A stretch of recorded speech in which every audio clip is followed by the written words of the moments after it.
Welcome to the Cuyamungue Institute Sunday discussions. We have for our special guest today, Chris VanPool. She is an anthropological archaeologist teaching at the University of Missouri and the author of Signs of the Casa Grande Shamans.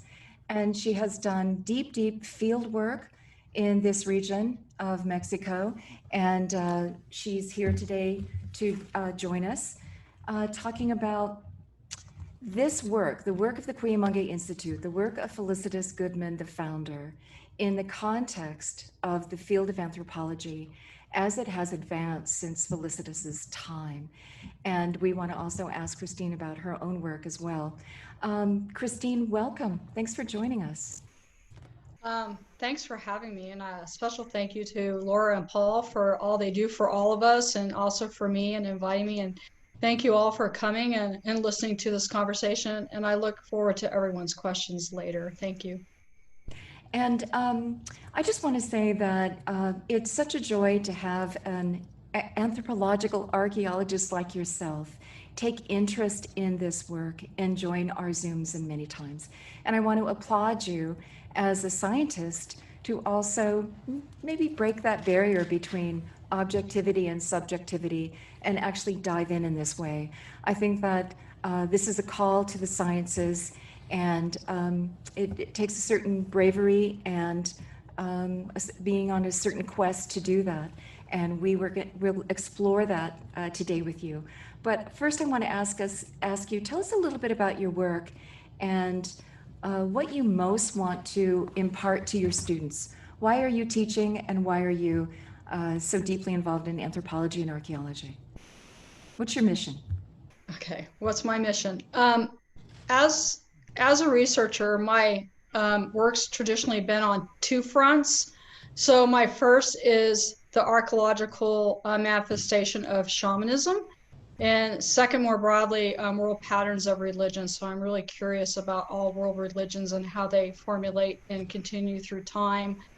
In particular, I'm interested in shamans because it's the oldest world religion, and it's associated on the globe today with non-industrialized societies. But themes of shamanic ritual carry over even into many of the world religions. So I think it's really an important study, is the whole nature of shamanism, whatever we might call that. And for my students, I know it sounds kind of crazy. I don't really care if they care or not about shaman or religion.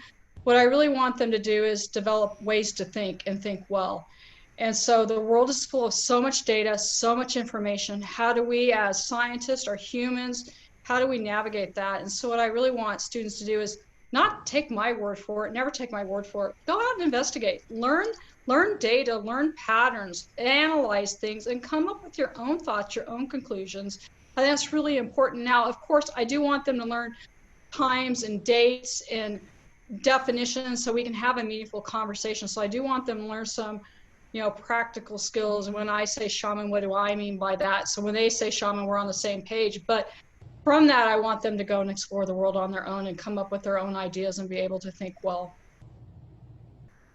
You specialize in Mesoamerica. What about those cultures beckoned you? Do you mind if I show a slide? Can we do Please. Share screen? Let me see if I got that up. I meant to do that. We got talking earlier, and I should have a PowerPoint here. Let me see. Okay, my PowerPoint is up.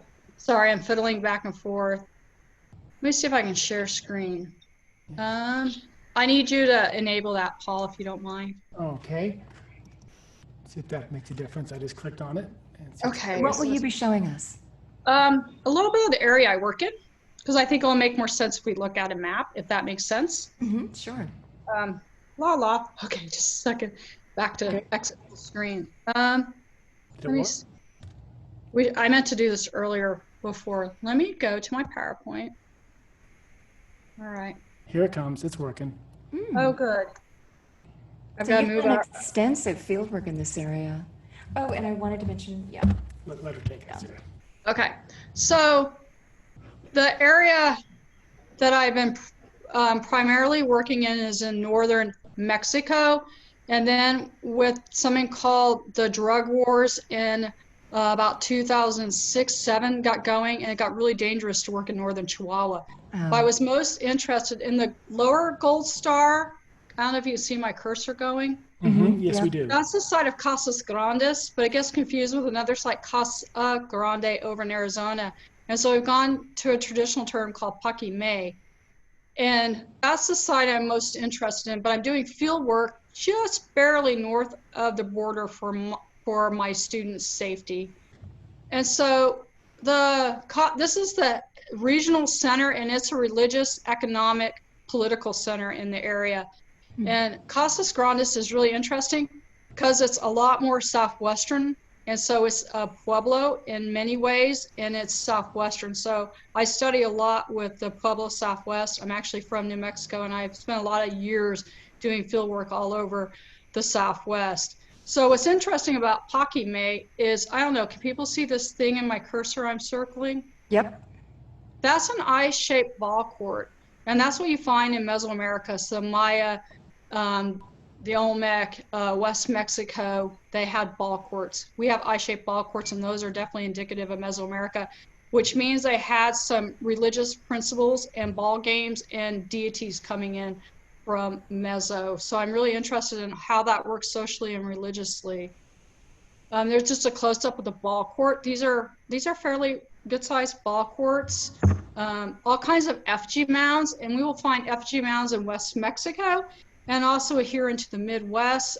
In Ohio, you have the Great Snake Mound. So effigy mounds are not unusual in the Americas, and it's something that a lot of people are doing to probably get up to the heavens. But here's the plumed serpent. It's one of the things I've most been interested in is the feather plumed serpent. Where does it come from? How did it develop? And those are interesting questions because we're in a big debate. Is it Southwestern? So Pueblos in Southwest just came up with it on their own. Does it come from Mesoamerica? Definitely the first one we see is at La Venta down in Mexico. And the ones in pottery have more often than not, checkerboard collars, and a lot of them are red and white collars, checkerboards, and they have something called tooth and tail. But at La Venta and elsewhere, they have a bilobe tail. So these things look really meso, but at the same time, they look very southwest. And there's a great horn that comes forward, and then plumes come off the back. And I will talk about this maybe later, but this is an anthropomorphic male that I suggest is a shaman in trance, actually talking directly with this deity. And this is some of the stuff that I'm most interested. But it's not just an iconographic issue, or just an idea on pottery, or just a spirit. There's this great horn plumed serpent mound out here at Paquimé. And you see this is an arroyo. And this arroyo took out part of the body. And so the original excavator of 76 Draw was really confused. He's like, this is a deity, this is a god, but yet it is a check dam. It's a dam to hold away the water. I'm like, when Todd and I, my husband, Todd VanPool, he's in the room with me right now. Hi, But when Todd. we looked at this, we looked at this and said, he is what he's supposed to be. The horn-plumed serpent controls terrestrial waters. That's under his domain. He controls all the waters under the earth and the underworld. He controls those water. But as a bird, he can also fly and herd the clouds and bring rain to where it needs to fall. And then the shaman are interacting with this deity, both for underwater and on land water and above the sky water. So these are what the shamans are doing. They're interacting with this guy. So these are some of the questions that interest me from my archaeological field, but also we're seeing it through Mesoamerica and into the American Southwest. It's one of these great characteristics we see in both regions. Yeah. Interesting that we see so much of the feathered serpent in our ecstatic trance posture experiences. I'm sure that intrigues you. And I know that it was just recently you were there in attendance when we were doing a mound posture, a posture derived from an artifact in a mound, and you were decoding all the archaeology and the iconography that we had been seeing in our trances. So fascinating, so much connection here. It's also beautiful that they were employing a practical infrastructure and imbuing it with its cosmic significance, and so they married those two. It is. How beautiful. Yeah. Did you want to show us any other slides for now? Are you continuing, or? It's up to you. Just kind of a look at that interface between material, spiritual, political, religious, economics in the Americas. All that was intertwined in this complex whole, like a tapestry. These are the smoker effigies that I really got going. The first thing I want to do is understand what was this smoking about. And then I think they were doing a hallucinogenic tobacco. So most of my research up until I started working with you guys was really looking at what we call entheogens. So those are the plant-based hallucinogens that you use for trance states. As we know from Goodman's work and all of us in this room, that you need not hallucinogenic tobacco to go into an altered state of consciousness. And I've always been curious about these postures. This is something really important to them. And I always thought it was just to show their strength, because anybody who holds this position for any time, your foot goes to sleep. It's really uncomfortable to hold for a long time. So I always thought that was part of the equation. And so going back to Goodman, I think she's right. And maybe they don't need very powerful hallucinogenic tobacco. You could just hold that long enough. If you're gonna, and especially with drums or rattling going, you're gonna have visions.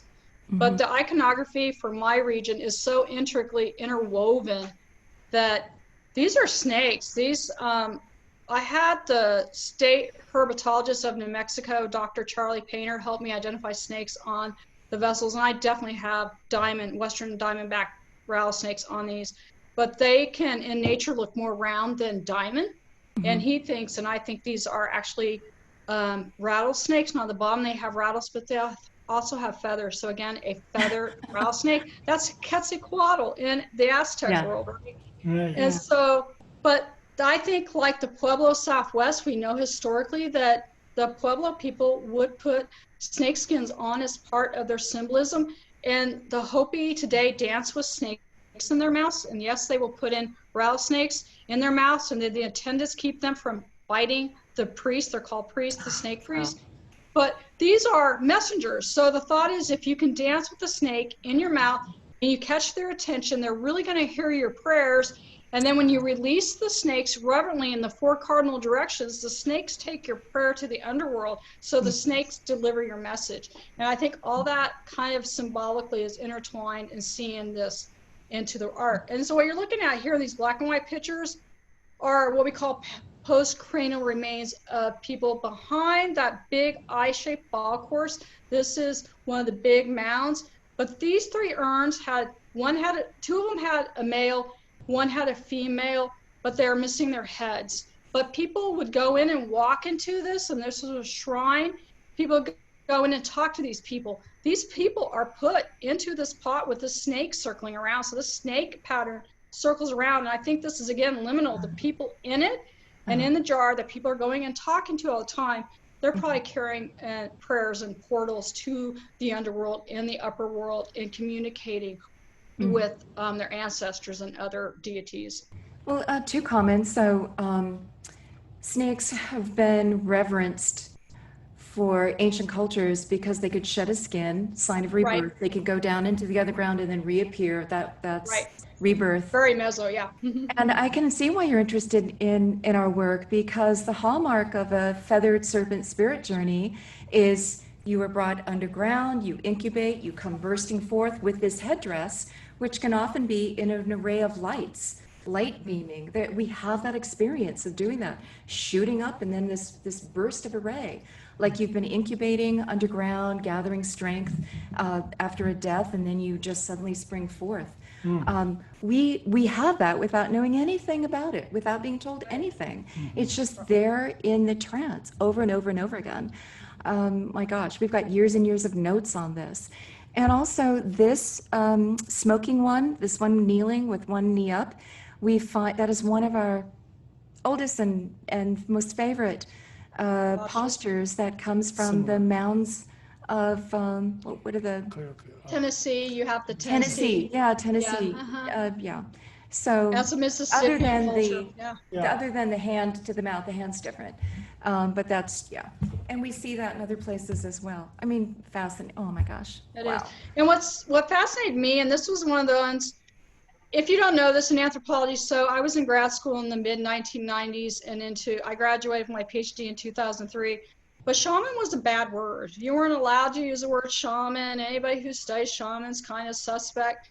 But when I realized that I had these guys smoking and I had a number of these vessels, I thought, I saw this. I called it back in those days the pound side or a tic-tac-toe. Now we'd call it a hashtag, right? Right. But I was like, I saw this on something. I've seen it a lot on male effigies, and a lot of them, those male effigies look just like the Tennessee diviner that Goodman identified that you guys know about. But this pound sign is occurring on males and not on female effigies. It's very particular to males. And I saw it on these guys with, this is a horn, so a forward-pointing horn with this feather headdress. So he's wearing a feathered headdress, a horn plume serpent headdress. Oh. His maybe other twin or a different sort of twin has got pound sign in his body, but this is how rattlesnakes are depicted in iconography at Casas Grandes. This is a man who has a rattle coming out of his head and long, long, beautiful flowing feathers. So I would say he's a horn plumed serpent, just two different ways of doing it on this vessel. But going back to that pound sign, it's on these guys, but also on this guy that the artist, and this comes from the site of Paquimé, from the house of a walk-in well. It's a deep underground structure that goes to the water table. And it's where all of our pipes are found, stone pipes that are shaped just like the ones in pottery. And we know they're doing ritual there. Mm-hmm. But this is another huge vessel. It's 50 centimeters high. So it's like 3 feet. No, it's about 2.5 feet high. So it's a big vessel. But the artisan deliberately put that headdress off to the side. It's like you no longer need the headdress because you are becoming that spirit being. And then we see this guy, and at first I thought he was flying. So anyway, so I thought, and it took me a while, I had to do some soul searching, if you will. I was like, I went in my advisor, I have shamans, they're taking a soul flight, here they are. And he goes, yeah, that's good, but can't do your dissertation on that. Do another follow-up book, and that's the book you guys show.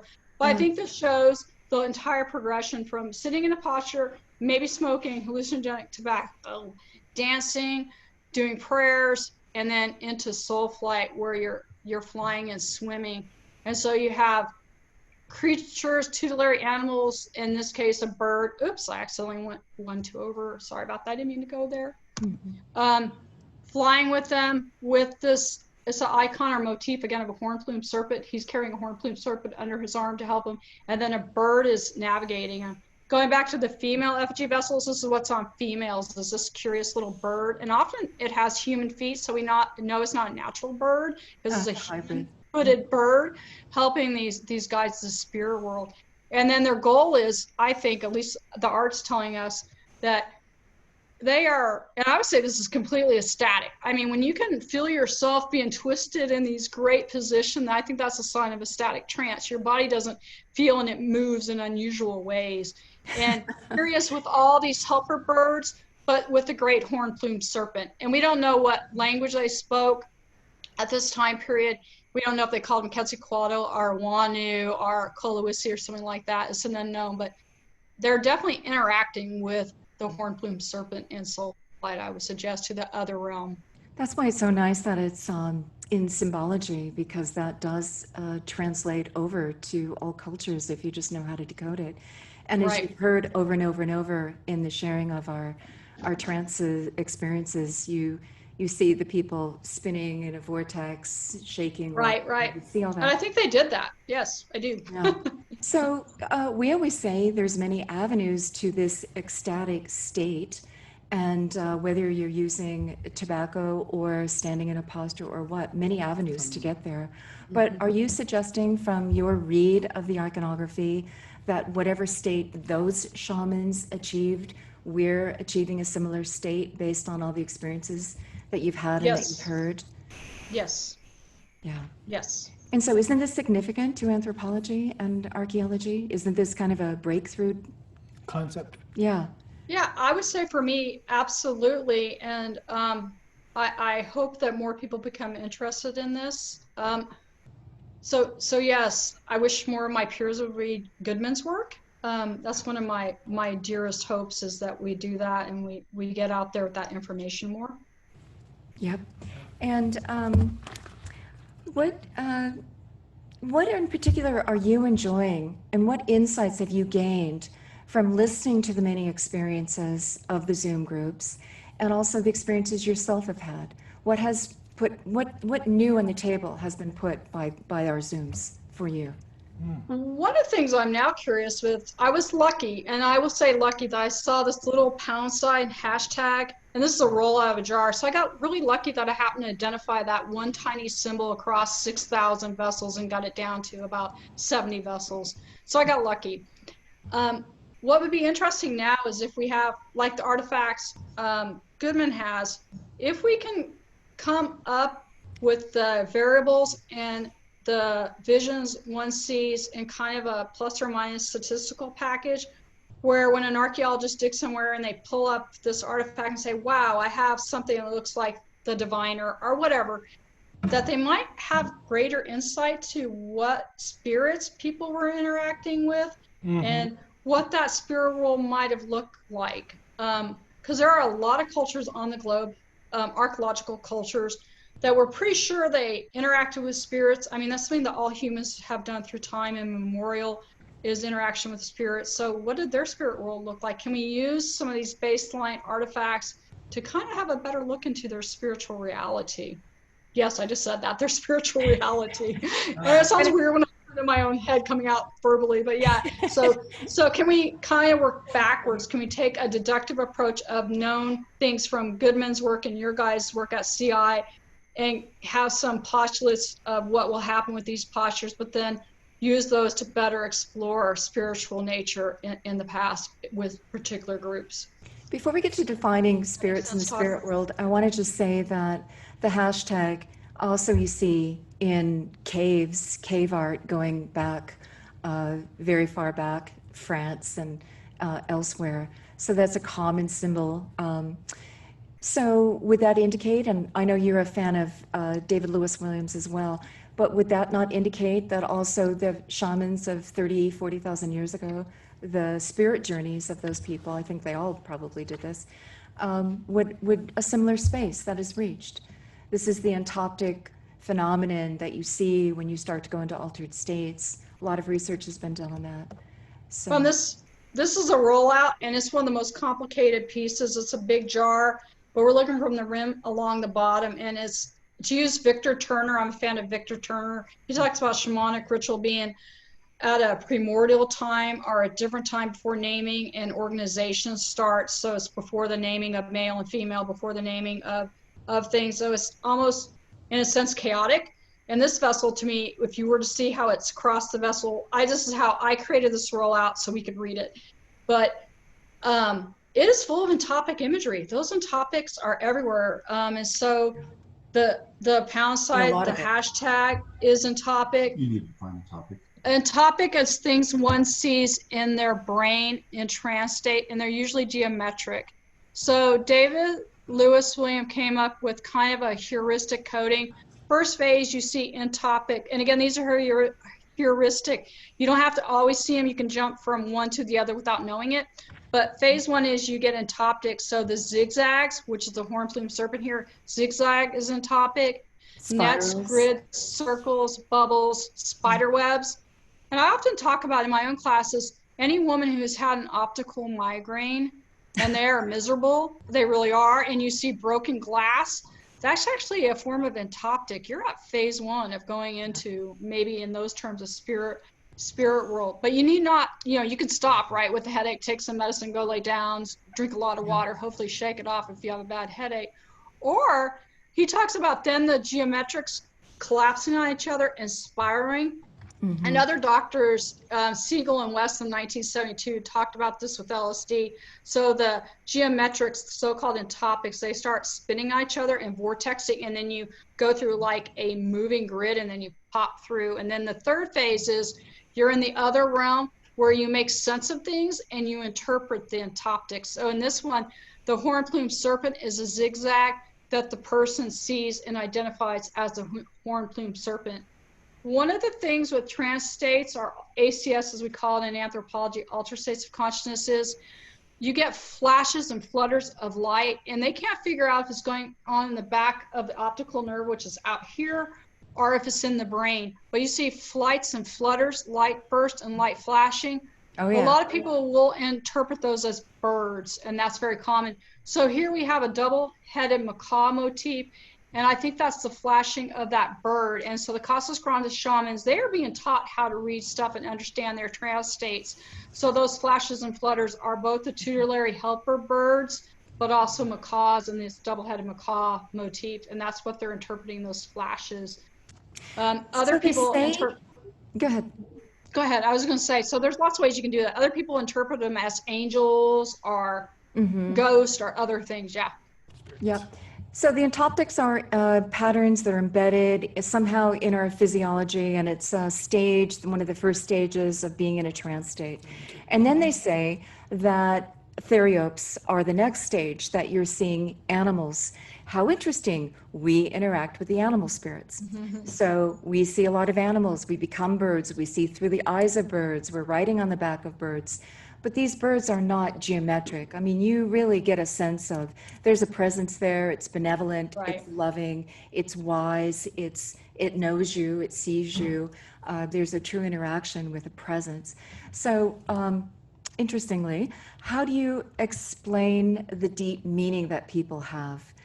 Yes, it's ecstatic. There's a flood of endorphins in this work, been tested in the lab. We call it ecstatic. Touching the hem is something larger than yourself. But the deep, deep meaning that people derive from this, how do you understand that, Christine? That's a hard one. This is where science and religion differ. My scientist in me would say it's physiological. It's a byproduct of human brain evolution. That's a very scientific perspective, that all this is a human byproduct. It's actually called the hyperagency device. And the thought is that we as human were in our deep, deep ancestry, so before Homo erectus, that if there's a lion out in the grass, and lions are really creepy in the sense that they are camouflaged, they're really hard to see. So it's better to think that something's out there and gamble and get to safety than to ignore that and then get eaten by a lion. And that through time, this adaptation, it was better to be overcautious and think something invisible is out there than to get eaten and it held over. So that's an evolutionary byproduct, main product, where we're designed through evolution to have that there are these beings, there are these things out here, there are these things, you know, invisible things that are really real and they feel real. That's the scientific, well, one of many scientific explanations. For me, as a believer and as a Christian, I think God needs a reason to contact us. God has shaped our brain, and there are ways of knowing in the sense of that being and that awe and that wonderment. I think that that's part of a divine creation that puts it in us. So again, you know, and I don't think either one is 100. I mean, I think that they both are on the continuum. It's just where you as the analyst are the person cuts that off. And so I deal, most of my field are atheists. So most of anthropologists do not believe in any God, let alone spirit. So they're hard to talk to, but they believe that agency idea in the brain. But I think it's not that simple. I think that there's something bigger going on that we as scientists don't understand, but that's my take, and that's not everyone's take in anthro. Understood. And we are going to have that discussion for our donor roundtable where we're past the virtual talking stick and people have already been adding in their take on how do you define spirits? What is it that we're contacting? And this is going to be a lively discussion. I'm hoping you'll be there. I was talking with a neuroscientist just last night around a fire pit, social distancing, and had a lively conversation. He specialized in Parkinson's, but I was asking him about these kinds of experiences in the brain. And I said, well, how do you explain that sense of oceanic oneness that we've all had? It's a capacity all of us enter into, even spontaneously. How do you explain that then? And he said, did you know that even people who are in the throes of seizures, some of them, describe either a premonition of that oceanic feeling as a precursor of a seizure or during the seizure. And he said it's been interesting that we can talk to them after immediately, and this is coming up in the research. And so he says, I have to attribute it to that. And my understanding could be like I'm sorry, yours. can you repeat that? Attribute it? What was the it in that? I think I Well, he was procedure attributing that the sense that that sense of oceanic oneness that even people with going into seizures can have, that it must be a artifact of some brain chemistry Okay, that that's can what be I wanted. triggered. Okay, And thank my you. feeling is, fine, yes, we have this Absolutely. beautiful machinery of a human body, and if we're going to have that experience, then something can be triggered. There's a support system. That was Goodman's whole take on this, is that we are all having the capacity for these oceanic experiences because we are inhabiting a human body, and it can go into this. We have those experiences, and it's triggered by our physiology to support that. That Right. doesn't wipe out the significance of the experience itself. It just means that we have a mechanical support to get there. It doesn't mean that what we're actually experiencing is any less, I would think. So I'm agreeing with you on that stage. I would also say that people who have, my question to you is, people who have some of the entoptics because of a migraine, yeah, that's a pathological triggering, that's a dis-ease. I'm not saying it's a disease, it's a triggering of that in a painful way, but we can also have a triggering of that in a pleasant, beautiful way. Yeah, exactly. The circuitry is the same, and how it's being triggered can be different methodologies. You can do it with plant medicine, you can do it with postures and ritual, you can do it with various triggering. The pathway is the same. She also notes that this is one step towards a form of dying, a form of releasing yourself from the body. Shamans talk about that death that they go into in order to go out into the spirit world. And we see that the blood pressure lowers, but the pulse rate rises when you're bleeding out. That happens. So no, we're not dying or going towards death in a dangerous way to do ecstatic trance, but it seems that you are disengaged for maybe one step in that direction. I don't know. How do you explain that? That's a great discussion. I'm teaching this semester a class called Souls and Spirits Across Cultural Analysis. And some of the things I've looked at is how different cultures do that. They would say, yeah, you're going to the spirit world, you're preparing, you need to open that part and you'll be completely released. There's been other interesting work done. There's a person that's at UNM, Dr. Strassman. He wrote DMT, the Spirit Molecule. It's a kind of interesting book, and he gave it to participants in very low quantities. And he's suggesting toward the end of the book that the brain is definitely part of it. It's this mechanism, and he likes it to a TV channel. And he talks about the DMT molecule, you're turning the channel, and it's every bit, that reality is every bit real. And he thinks it's a parallel universe or dark matter. I don't know. I'm not a physicist. I don't deal with that. But I think that the idea of, like what Goodman says, these are these channels, and maybe the death and dying is another channel that you're fine-tuning it because you're eventually going to release. The other thing in my class I'm finding interesting is the near-death experiences. Yes. Boy, there are a lot of cross-cultural comparisons of stuff going on where people come for their dying loved ones, and doctors and nurses globally are writing down, she was in a coma, she sat up, she looked out, and she's talking to her father or her husband and blah, blah, blah. And then they go back to sleep, and then they're gone peacefully. And there's something called Darren Experiences.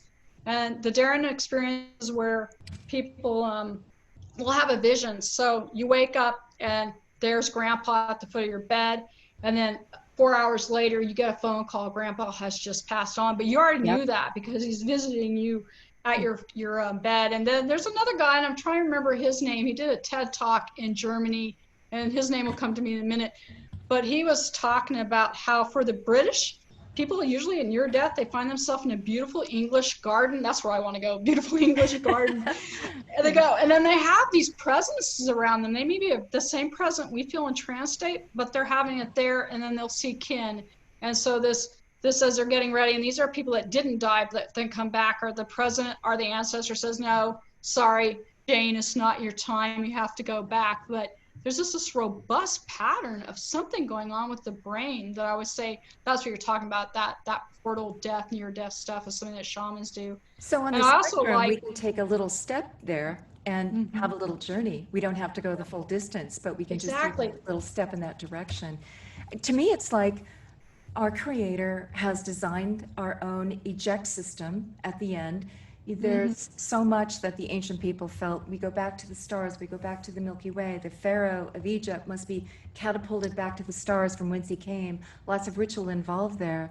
But it seems like our body is already inbuilt to do that, to send us back, and we get little visitations on the way there, little signals for that.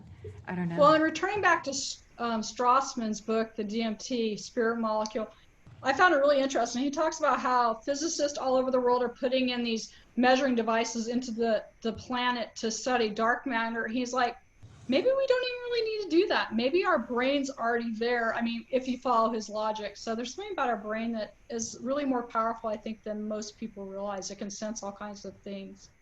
Oh, so much to discuss here. Do you want to get back to your slideshow? That is pretty much my slideshow. I try to keep it really short because I knew you had a lot of questions, and I knew others would have questions. Just enough to give us the baseline of what I do, but not dominate it with a full lecture. So you can close the slide then, and we can come back to see your beautiful face. Yep. Thank you. I would like, before we move on to other topics, Goodman's work. You say that you were already noting postures in the work that you were looking at, and already noting that this is significant to shamanism, and then you discovered Goodman's work, and now you say you're a fan of her work, you and your husband Todd. So I want to ask you, how do you see her contributions to the field?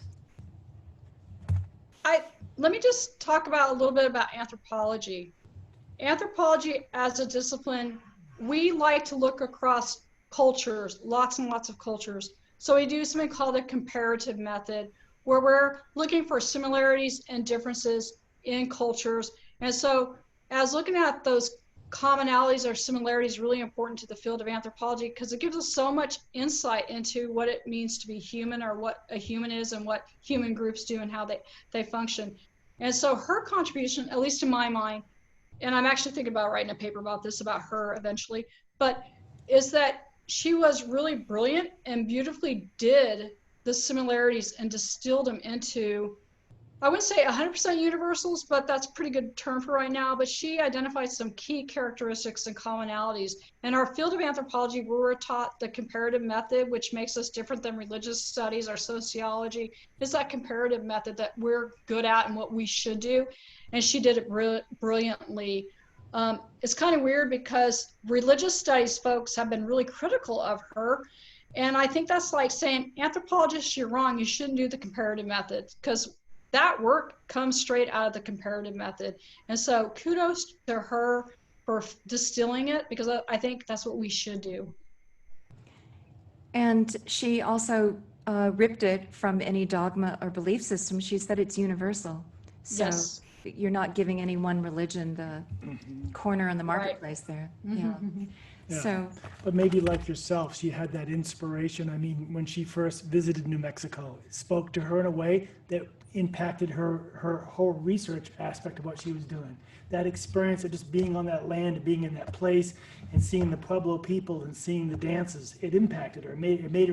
It changed her worldview somewhat. Into the fact that she shifted her life's work from Ohio down to New Mexico. I think that was also, like yourself, she was so impacted by that, the culture itself that surrounded her. But she was careful never to say that the Pueblo people did what she was formulating. Right.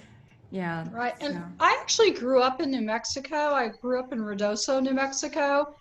And I was abutted with the Apache Mescalero, and I had several friends that were Apache. And I also had several friends that were Mexican, or first or second generation from Mexico. And my worldview was just very different. I remember as a kid, one of my friends, all the Anglo kids were running out into a dust devil, and my good friend Kevin grabbed me and held me tight, and he said, "You can't run in that. That's dangerous. That will make you really spiritually sick. Don't do it." And this also puts me in a different realm than many of my peers, because the way I was raised and the people I interacted with, and I got to go to a changing woman's ritual that was closed, and I think I was the only Anglo. No, there were 3 Anglos in all that. But it was the most beautiful experience I ever had. The sound of Apache drums going, the teepee, the galaxy, the Milky Way full done full blown above us in a deep canyon with high mountains. Oh my. There's so much power there. And I love Paul's rattling and drumming, but I keep thinking if we were in the Kiva or we were outside and we had the real thing, not through Zoom, not through our computers, there's a different quality that it moves your body. It's not just the sound in the ears. It's a all over body sensation that I love Zoom. Don't get me wrong. This is awesome, but there's something more real and more tangible with our senses that's not coming through that. And you feel the vibrations through your body. You're right. You become they're just amazing. Yeah, well said. Well, this gets us back to the key question I want to ask before we open up the room and start reading the chat is, how do you personally define the spirits, and how is your work looking at other cultures and their worldview, answering this question, expanded on that? And I have a question. Yeah, it's a great question. I think for me, just growing up where I did, how I did, you just sensed there were spirits. They were a given, and they were something to be interacted with, and they were beings with great agency, great consciousness, great volition if they chose to have it with you.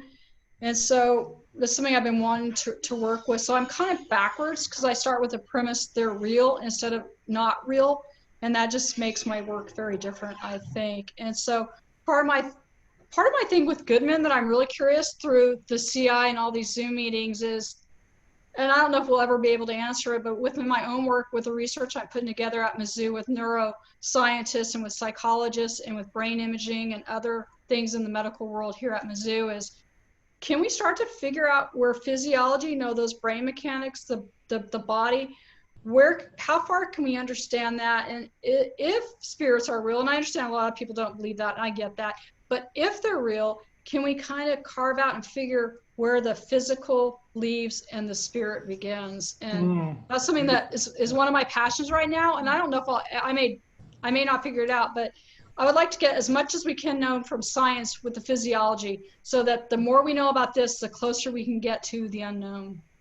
And then why is that though? I can expect it and understand it when we're all sitting in one little kiva together experiencing this. But when we're thrown across the globe with so much physical distance between us, and yet we're connected by Zoom, we must be connected by something deeper as well, because we're sharing so many commonalities to our experiences. And you can't even describe it until you witness it. Right. So, Right. But that is a hallmark of something going on that is very deep and worthy of investigation as well. I know Paul wants to ask about the Turners, Edith and Victor Turner. That's a question, but also before I go there, I want to say that last April, the April before last, I guess now, Laura, myself, and Tony went to the Society of American Archeology convention or a gathering in Albuquerque. And so I was there and I missed you. Oh, there was, I wish I had known. 300 and something presenters or whatever. And so Laura and I just made it like nothing else matters. 5 days, we're 9 just to going 5. to go. We went to every presentation we could go to. But one of the things that really impacted me is how the evolution of both archaeology and I'm sure anthropology as well, and that is that the respect for the indigenous people. So they would always bring in, I'm speaking about the land of this particular tribe and this blah, blah, blah, blah. And so one presentation was specifically about our institute land. It's the Cuyamungue land. And it was in the village of Cuyamungue, which Dr. Goodman fortunately preserved and purchased back in the 60s to make sure that it was preserved. And they did half and half. Half the researchers, scientists, archaeologists. From the University of Colorado. And then half they had the local people from the Pueblo come and speak, the elders of the Pueblo. Wonderful way of approaching it. And I love that evolution of where science has gone, that's understanding at least that respectful aspect. And then we go to the next level. Laura mentioned Edith Turner and Victor, and the reality of how they were able to engage rather than being this stuffy, set on the side scientist and with a pen and paper and just saying must observe, maintain objectivity. must obtain. They went into the experience, which to me was one of the things that Dr. Goodman took that leap. And she took criticism for taking that leap. You know, you shouldn't be doing the rituals themselves. You shouldn't be participating. But yet now it seems like the evolution of the sciences is reaching that point to understand. And the Turners themselves even led their own students in ritual when they got back. And so I wonder, you could talk about anything that I've just touched on there, but there's lots there. Yes, there's a lot there, and I am an admirer of the Turners. I always had to meet Edie before she passed away. I didn't know about the Turners till after Victor was gone because of my age group. But one of the things I find interesting was they started off as Marxists in Britain and were very scientific, and this is their own writing. And then they go off to Africa and elsewhere, and the drums will not lead them. And Edie writes about that in a lot of her stuff and calls herself Edie for Edith. But when Victor gets back, the drums will just not leave him. And he goes through this incredible journey to figure out what religion makes most sense and where is he going to land for intellectual reasons. And there's been quite a bit of this in Anthro written. But he ends up becoming Roman Catholic because he feels like that approximates for him the best source of that. And so he becomes hardcore Roman Catholic. All the Turners, them and their children, are baptized Roman Catholic. But even being Roman Catholic, kind of like Sister Margaret, I don't know if she's here or not, but Edith takes spirit journeys, and at one point she is there in one of the rituals in Africa with the Damu, and she sees a gray stuff come out of the body of a woman. She sees the spiritual stuff come out, and it's so pervasive to her and so real that she goes on and studies it, and she goes up to the Arctic with the Eskimo and she starts studying it. So she is great to read because she's one of the few people that in anthropology, she made a lot of enemies, unfortunately, because it makes people uncomfortable. Right. Anyway, she's like, you need to listen to these people. You need to take them seriously. Mm-hmm. You need not to poke fun at them or ignore this. This is really important business. And if we understand people in our cultures we study, you need to take the spirit stuff pretty seriously. Mm-hmm. And that's one of the reasons I most love her work is that she was really vocal. Even if you don't believe it, you need to at least try to study it and understand it. And I think that that's important to anthropology, especially because so much of what we know about people globally in every culture, a lot of energy, time, even the pottery I study, it's all about that spirit journey. I mean, the key stuff with human, it was important to them. It was part of their structure, their society. And, you know, how do we best understand that? We could be very, you know, scientific, looking at the data and say, okay, well, it looks like this. Or, you know, do we try to understand that more, I don't know, organically, for lack of a better word? Mm-hmm. So yeah, I really liked her. To dismiss that as mere mythology or fantasy. Yeah. Right. Take it seriously. Right. Yeah, and I would say she's, very clear that it's not just myths, it's real. Yeah. And it was a stepping stone for me to better understand Felicitas and what she went through and her generation of experience. What less well known than the Turners, but what her experience was when she first went and did presentations and started working on this discovery and being a female and being someone who actually participated. So that was my that was my. So is anthropology, is archaeology ready for this? Are you one of the groundbreakers now for your era to say, let's push it forward? And would it? Mm-hmm. Yes. Yeah. I think there are a number of us. I could give you a list, but I can think off the top of my head about a dozen anthropologists that are pushing this, several of archaeologists. So yeah, people are starting to push it. And so I think we'll see more. I hope we'll see more in the next decade. And back in 2010. It also validates all of our experience. Can we take our experience and our observations seriously? Can we put that on the table as part of the equation to look at a phenomenon, to look at the nature of reality? Why aren't our own experiences valid? And I think it's so dangerous because it's a clash of worldview here, isn't it? Right. It's going to upturn a few apples in the cart here to actually take this seriously. Well, I mean, as an analogy. Maybe we're ready for that as a society. Look what our current worldview has gotten us. But go ahead, Paul. Sorry. Oh, I was just going to say, as an analogy, you can go stand on the street in front of your neighbor's house and write an article about your neighbors by observing the house and their activities, getting in the car and leaving and coming, or you can go live with them and see what's happening really in the house. It's a whole nother level of understanding of what's happening with the neighbors. But I wanted to mention that. Oh, our spirit world neighbors, is yeah, that your yeah. analogy? So, I like yeah, that one, so- that's good. But coming back to I wanted to mention the last thing, that those of you that are interested in this topic, I had the great privilege of contacting Edith Turner just prior to her death, within months Yeah. of her death. And she gave me permission to publish her article on our website.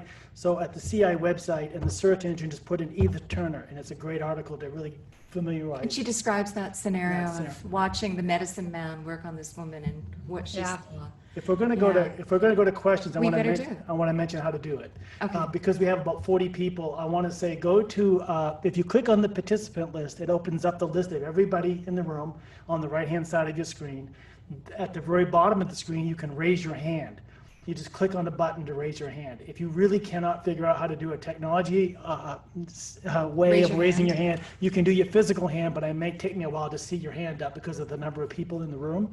So if you, Tony, of course, immediately has his hand up.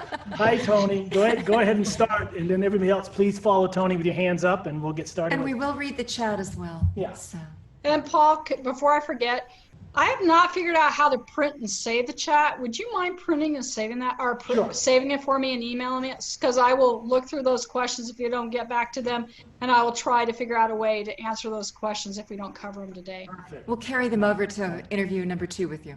Okay, Tony, turn on your mic and come on screen. Yeah. Take I it. had to do that myself. Okay, thank you. Absolutely wonderful discussion. And one of the things I've experienced, and I wonder if Chris and the rest of you have experienced this way, and this was particularly true when I chaired the conference at the Maxwell 9 years ago, and I think maybe it's changing now, and that was reluctance of indigenous people to speak, or the great difficulty of getting the right person to speak, which would offend other people who thought they should speak. An example, there's a wonderful book, 2-volume book called Pueblo Religion.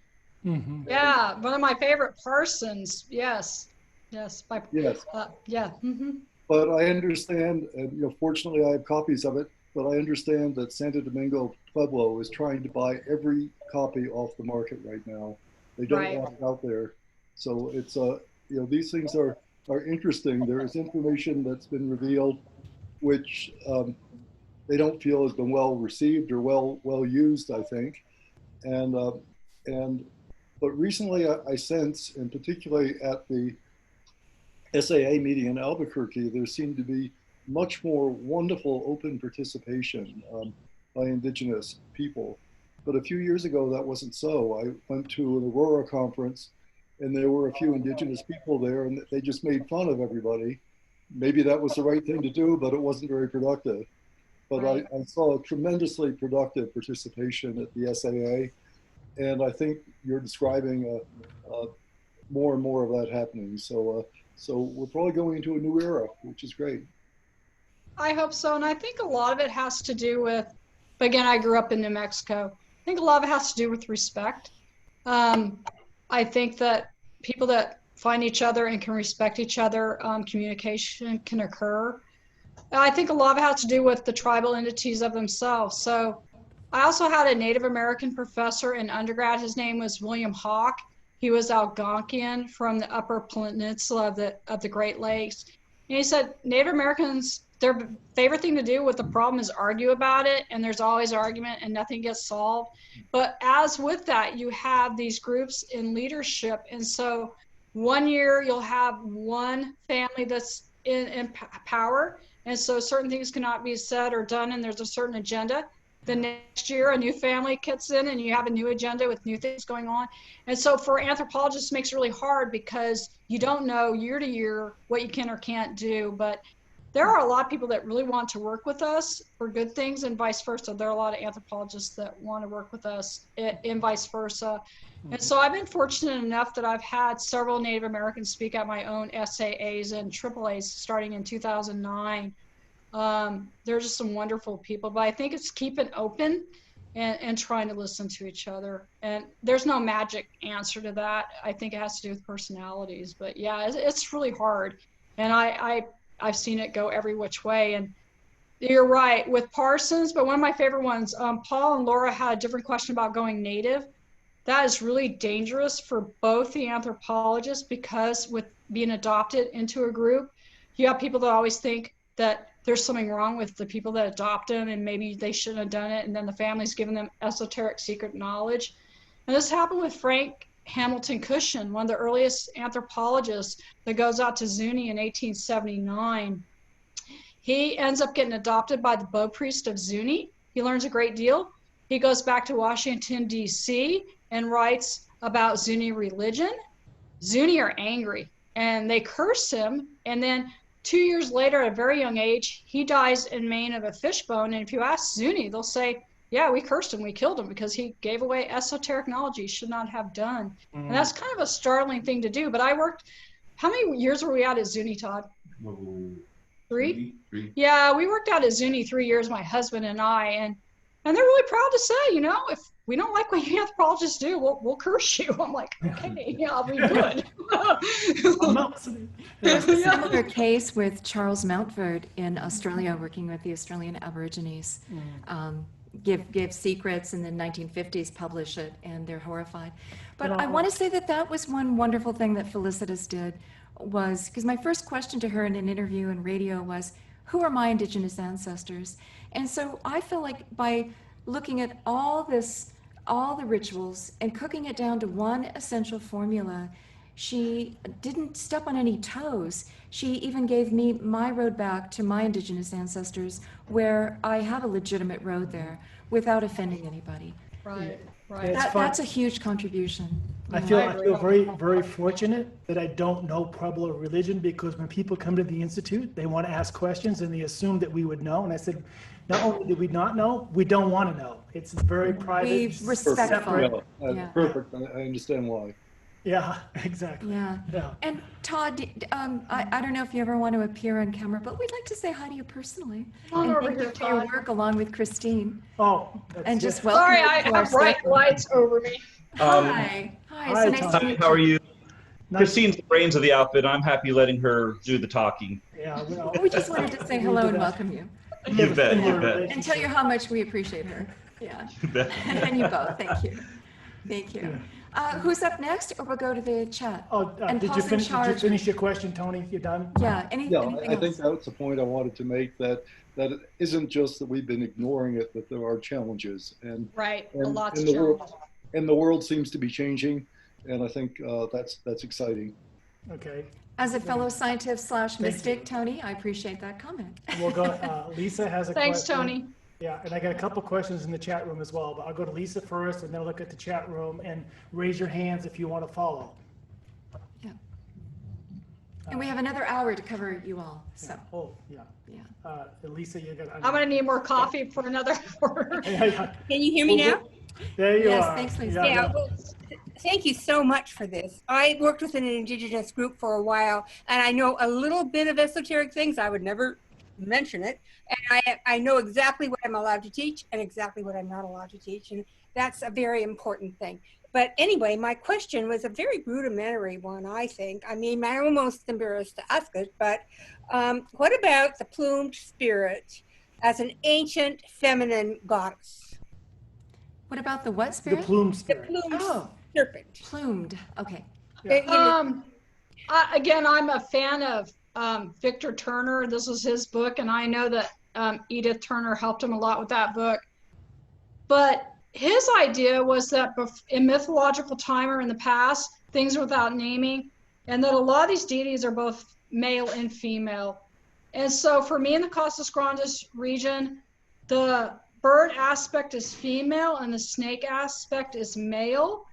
These are liminal creatures. They fly to the upper world. There's snake that go down the middle world, and they are everything. And so I would suggest there is logical reasons to suggest that the horn-plumed serpent is snake, feather, male, female, third spirit, a different spirit. So I think that it is so powerful, it's everything. That would be my thing. So is it feminine? Yeah, it's got a lot of feminine characteristic. Is it male? Yeah, it's got a lot of male, but that's just because I follow Turner and I'm seeing in so much iconography with the idea of male, female, bird, snake. And in I Muric and appreciate Boot- that comment because I was first introduced to the plumed serpent, to the feathered serpent as an ancient feminine goddess. And it took me, I realized that that's not what it is in Mesoamerica in some ways, but now I realize that it is both, just as you say, and I'm so glad that I asked such a basic question. No, it's a great question. That's a good question, yeah. It is really good, and I don't know, Meso's fabulous. In the Aztec world, and it's really hard to say. I'm better with spelling it, and then don't ask me right now, but to spell it. But it's interesting because this god has half a face female and half a face male. So their primary deity, one of them, is both male, female in the same embodiment. And actually most shamans, I have a favorite author, another female, Nancy Bonnevillian. She speaks 6 or 7 native languages in North America. She won't even use the term shaman. She hates that term. She calls them two-spirit. And so these are religious practitioners that embody in spirit both male and female.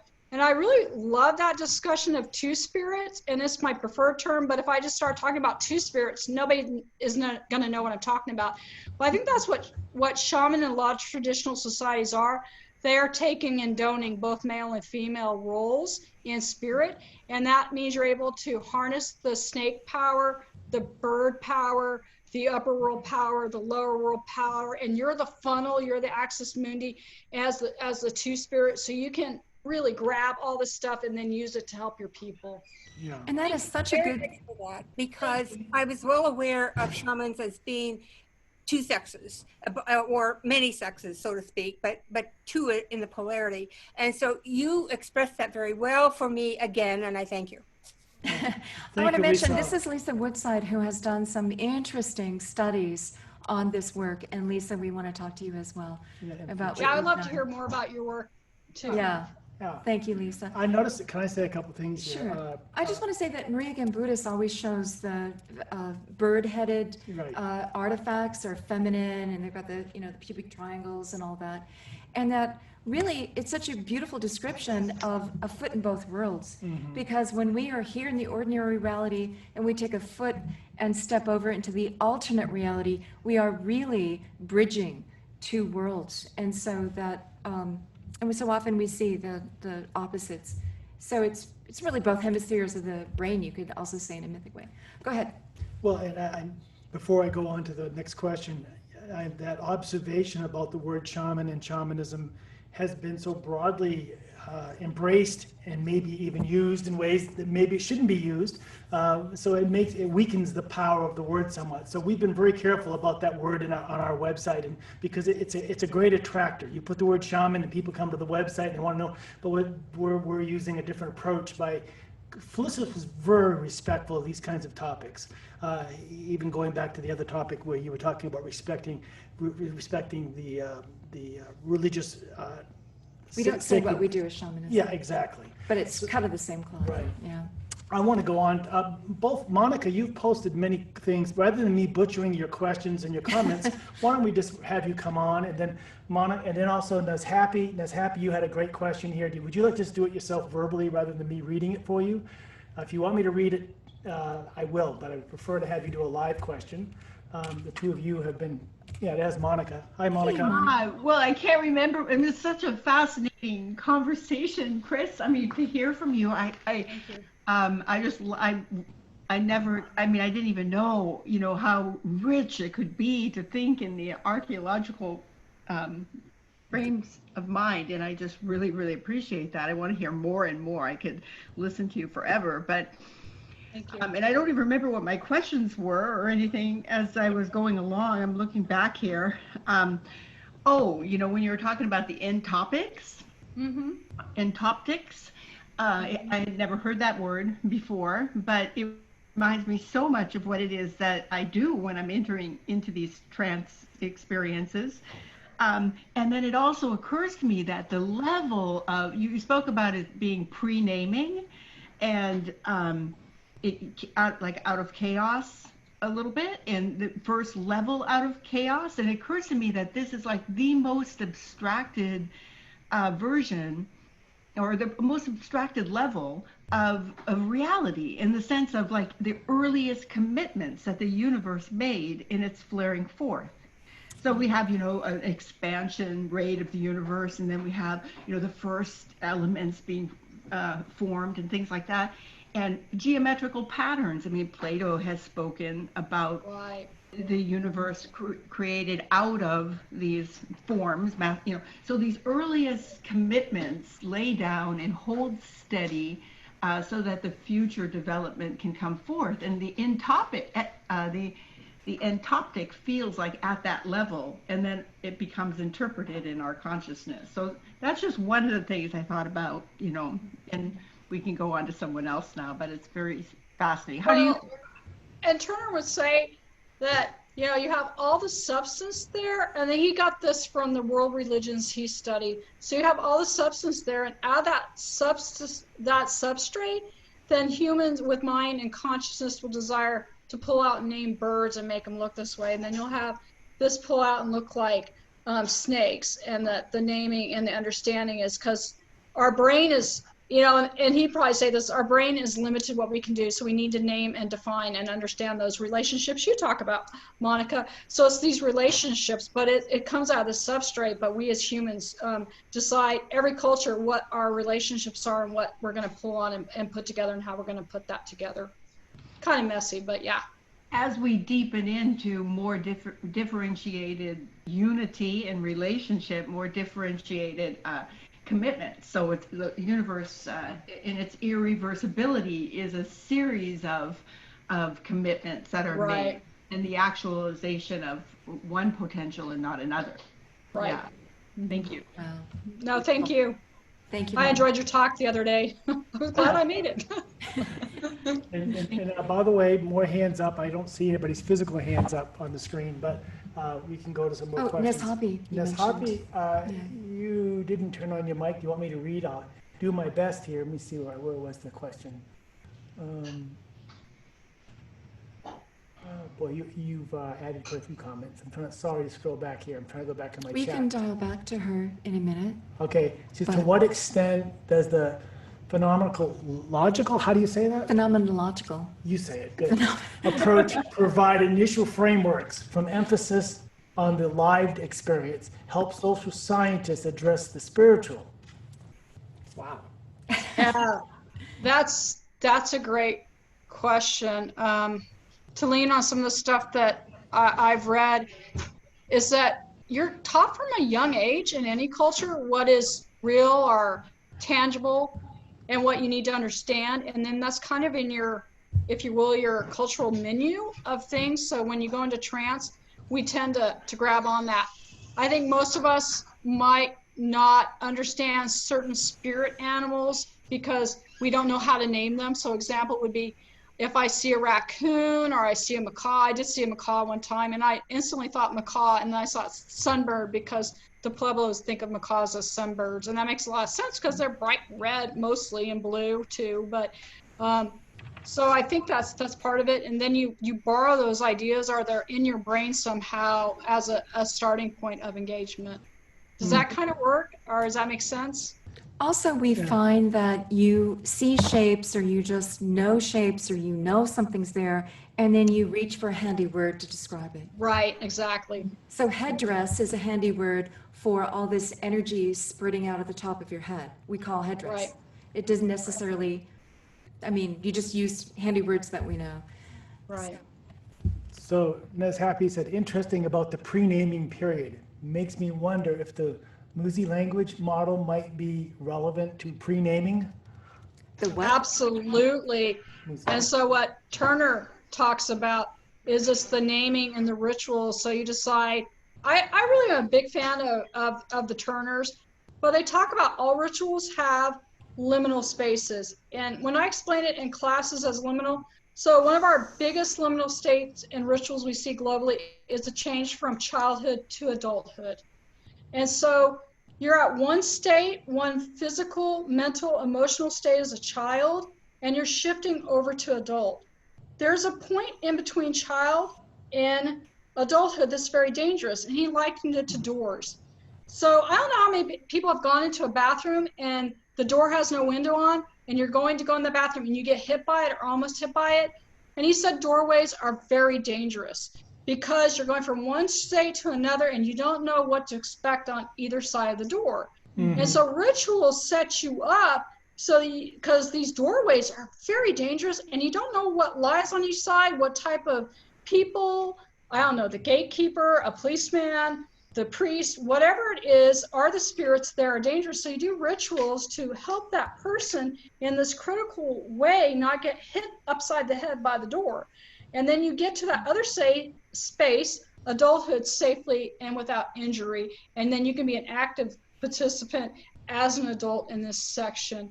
And so I would say, yeah, that naming pre-time is you're going to figure out what cluster of things is okay for a child to say and do. And then through ritual, you're going to teach them of how to know and expect and what to do as an adult.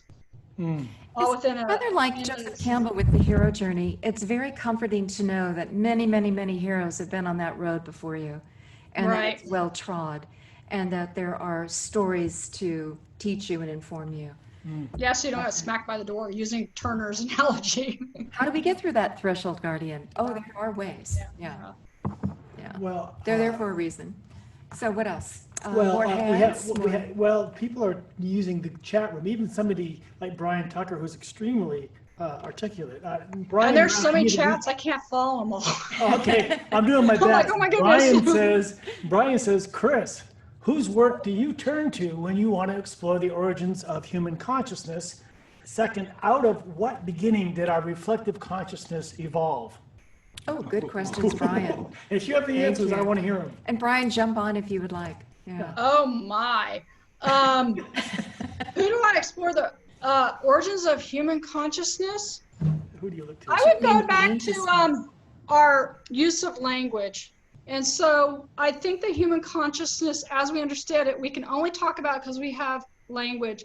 And so the Broca and the Wernicke areas of the brain, we can't really talk about when that evolves, but we know that through genetic studies, what is the POX50? I'll get back to you on that. There's a particular gene, but that gene looks like it starts about 50,000 years ago, which is really interesting because our brain cases look like they're at least 150,000 years old, but we don't really see upper Paleolithic art or anything that looks spiritual or language. Doesn't get rocking and rolling till about 50,000 to 35,000 years ago on the globe. That's interesting when we get this language gene going. And so I follow the linguists and the neurologists and genetic study. I think that there's something in the Homo sapiens sapien, at least from rock art and parietal art up on cave walls and portable art of the Upper Paleolithic with the gene data, something happens to human consciousness around language about 50,000 years ago. And that's kind of an agglomeration of a lot of research on that. And so, yeah, I think on the scene. Yeah. And it's part of that language too. It's called reflexivity. And the thought is that you can think not only about the here and now in an emotional sense, which is what we kind of think of dogs doing. And we know bees can communicate with their vibrating and stuff, but they can't come up with new words. So they can't come up with up. And scientists being scientists have put things up really high and they can get to the pole, but they can't know to go up. So that suggests they're very limited. But something about our reflexivity occurs probably at 50,000 years ago where we can think about the future, we can think about the past, we can think about emotions.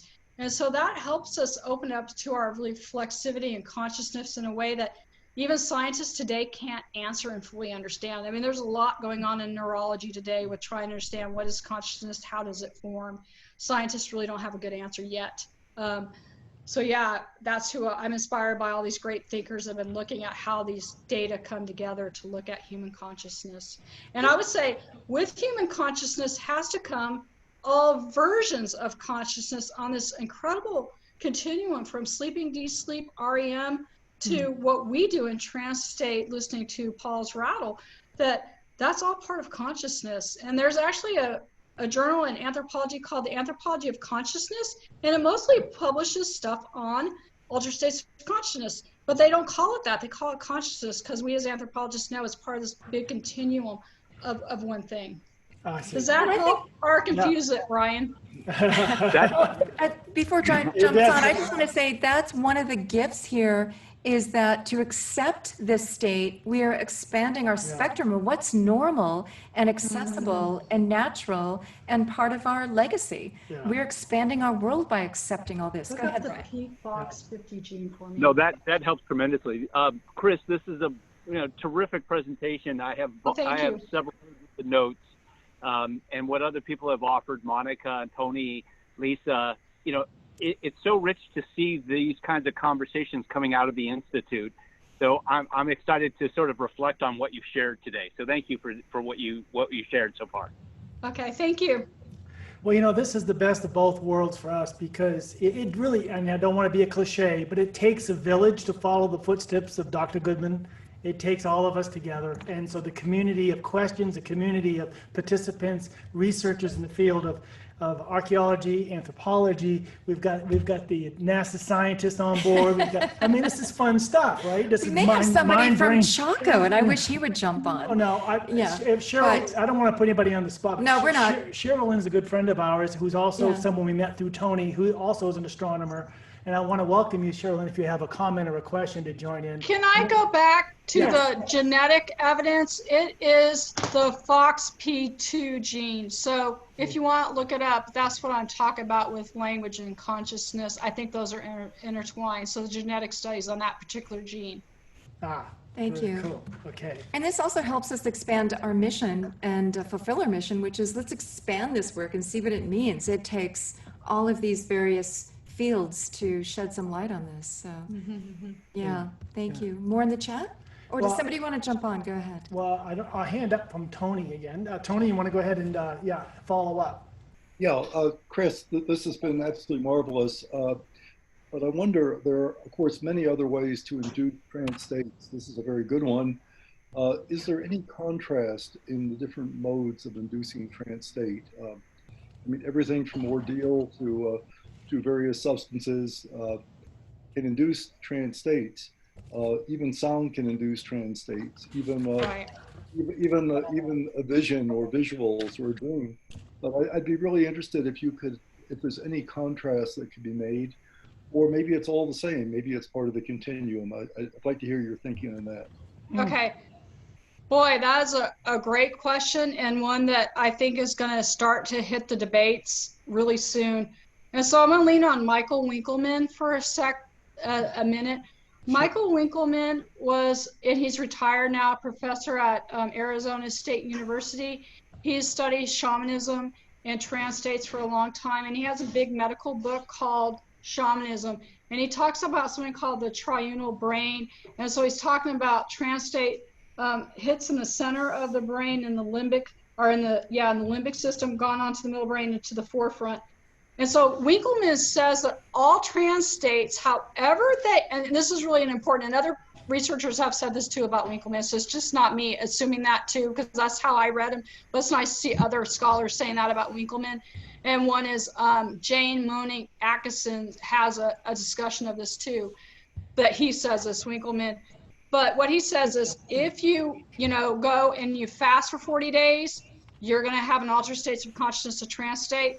And it's the same as if you took DMT out of ayahuasca, that alkaloid. So he's seeing it the same.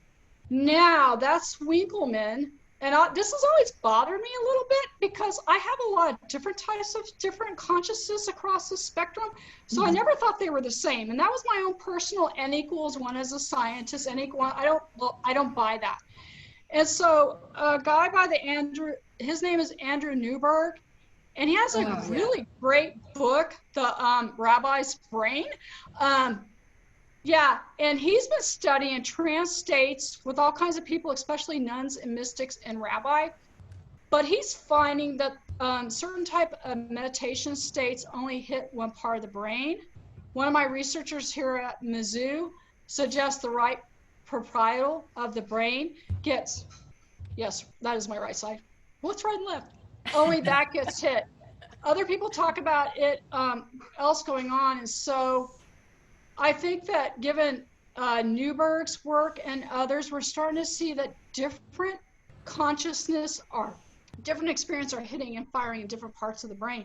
And actually, Felicitas Goodman in an Anthropology of Consciousness journal article, she looks at a median versus somebody doing and she calls it RPT in that article, her trance postures. She's finding different experiences are hitting at different algorithms, and it gives it a little bit sensing and difference according to Goodman's 1999 article. So I think we don't know, but I think there's tantalizing evidence that different parts of the brain are firing and doing different things at different times. Oh, let me go back to one other and a plus one. It's the auto writers of Brazil. And so men and women go into a deep trance. They call up the ancestors and then they write.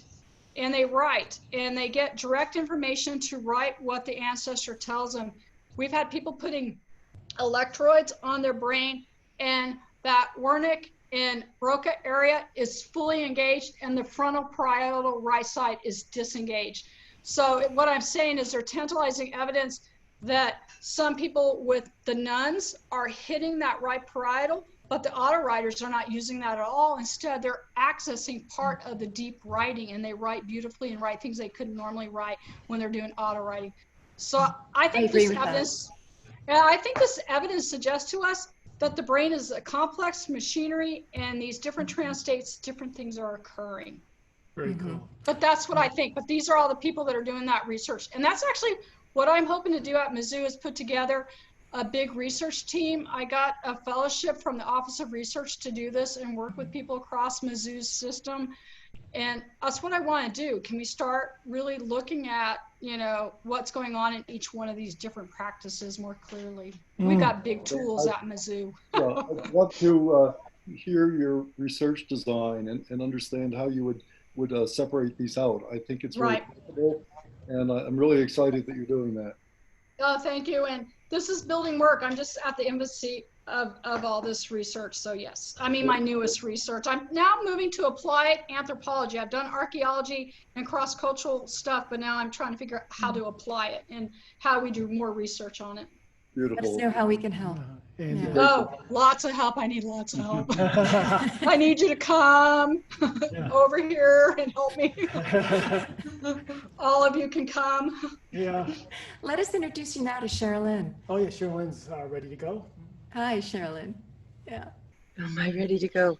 I find this conversation wonderful and stimulating, and I'm particularly interested in the evolution of consciousness. And by profession, I'm a science educator, an astronomy educator in particular, and I concern myself with, you know, how is it that we could teach science in a way that can, you know, expand consciousness, right? And so, you know, and I like this dance at the interface of the subjective and objective, and the, you know, the materialistic paradigm, and the, you know, which is, in the words of a book I read by the Dalai Lama, science, so much of science these days is rooted in an underlying philosophical assumption of materialism. And so while you might find the correlates, right, between what the brain is doing, right, and what the experience of the person is, there's not going to be a one-to-one correspondence, right, for other reasons that you've suggested. But you know, I've talked to people in the academy, you know, neurologists who say, you know, who are making this very fundamental assumption that it's you know, everything is happening inside the cranium, and I don't think that is probably my gut feeling is that's not happening. I think there's something coming in from the outside, the TV channel analysis. But what I'd like to do is figure out how much is really the brain. Can we start? Absolutely. And so I agree with you completely. Yes. Yeah, no, I agree too. I really am enjoying your dance, you know, in the way you express it, you know, and valuing both in a way that, because of course it's not one or the other, it's an interplay. And when I was experiencing Paul and Laura's postures, I actually had the experience of being an antenna, right? That I was creating, you know, a shape of myself that, you know, that was a particular way of being a portal or being a receptor of what there may be that's, you know, the noosphere, if you will, the grander consciousness that we all are, you know, we're all a part of and contributing to. So, you know, as an astronomy educator, I concern myself with exposing folks to the larger cosmos, right, and their belonging to it. I feel that we teach science in a way that is out there, right? It's you know, I ask a room full of biology majors, go and see go experience, find electricity and magnetism, and let's come back with a list 2 days later. Not one of them, 1 in 100, will point to their own physiology as an electromagnetic phenomenon, right? I mean, without the brainwave, the heart wave, there's a very interesting way in which we teach science in a way that is out there. Instead of it also being here, all the quantum physics, all the relativity, atomic theory, all of it's going on right here, right in the tip of the thumb, right? And it's inside of us as well as we are an expression of the cosmos as well. So I really look for the way to teach this that is perfectly scientifically accurate, and yet also it expands your way of thinking and being in the world to open the portals, right? And so I really thank you, Chris, and others of you who have spoken up. Can I add something? One of my favorite things to think about are the old-timey scientists, and I mean people that were coming into the Enlightenment, the earliest. Linnaeus. So he comes up with the Linnaean system of biology. So all of our kingdom, phylum, species, all that discussion came from Linnaeus. Now, Linnaeus looked at how all the creatures and plants on the world were organized and put together. And the reason he did that is he wanted to find God. And I think people forget that a lot of science was really setting up to find God. And so some of our best science, is to find God. And so I'm like, wow, even our modern biological classification system comes from an exercise in trying to understand God's So was creation. Einstein. Yeah, absolutely. But I mean, I think that dance has been going on longer, but and I don't know where you live, but in America, it's like we try to dissect that and keep it pulled apart. But in reality, science and religion and faith has always been incredibly intertwined in dancing. Yes, and indigenous people, you know, that's when you study an indigenous worldview. It's like the science and the religion and the arts and the medicine, you know, it's one, yes, that's beautiful. No words, no more words. And so while it might have been necessary in human history for us to tease those apart, to advance them because they came into a kind of polarization, it's like, it seems the time has come, you know, for there to be this resynthesis, this reintegration and companion, you know, relationship to each other. Yeah, using the techniques of all of it, right? Thank you. Yeah. All of it. Thank you. Absolutely. And Sherilyn, on the 19th, Saturday, we'll be doing a posture that has a tie to the equinox. And then Tony will be back as our special guest talking about the equinox on the 20th. So as an astronomer, hope you will join us for those celestially imbued events. Yeah. Awesome. I'd like to. Yeah. And Sherilyn also has the connection to New Mexico. She's worked for years on a research project involving Chaco Canyon. I don't know the details, but I know that that's part of your research and what you do. So there's like this surrounding thing about New Mexico that connects us all. It's kind of interesting. I'm currently in New Mexico in Galisteo. Yeah. I have half a foot here and half a foot in Colorado. It's been more 3/4 of a foot in New Mexico now. It's the land of enchantment is completely correct. It's accurate. Thank you very much. Thanks, Sherilyn. Good to see you. Nice to see you. Absolutely. We're going to strong home her into a Sunday. There's no more hands. Let me see. I wish people would raise their hands rather than making me read, but let me see what we got here. Thank you for reading. Yeah, Hildegard said, I'm so grateful that you've explained the different types of trance activated during brain states. It explains to me how I get totally different experiences when doing healing work, breath work, or semi-sync, etc. Yeah, thank you. For one thing, Felicitas started off looking at, because her mentor, a cultural anthropologist, Erica Bourguignon, was looking at possession states where you're not conscious in the trance. That's a very different physiological setup than our states where you're fully awakened in beta plus theta. So yeah, very different physiological profiles with different types of trance. So. And you can add to that, Christine, while Paul's reading. Naomi says, I find Qigong understanding that I am Qi and Qi is me, right? So satisfying, can dissolve barriers and open doors. Yeah, that's nice. And then Yeah, Tony says, is it possible to send out the chat afterwards? Yeah, we can work with you. You can also see there's 3 dots on the chat screen, so you can click on it and say save chat. Well, when we post this interview, we can Right. also post the chat on the page where you launch and yeah. Monica, hands back up. Okay, Monica, Monica. go ahead, turn your mic on. I don't know what I saw. I can't see everyone, but I Thanks saw for that one. helping. Thanks for I helping. think I'm unmuted. But, you know, because I'm listening to what Sherilyn is talking about, and then Einstein comes up and everything else. I think that, you know, I imagine that the world is real in some way, and then we have our reality. And our reality is conditioned on the kind of past that we rest upon in this time-developing universe. And as the universe develops in time, it lays down stabilities and relationships that hold steady in order for something new to emerge. Mm-hmm. And we understand everything, you know, in the context of our conditioned minds right now, what we're capable of based on the orientations of our ontologies and our metaphysics, what we believe in, the institutions that we expand into and deepen into.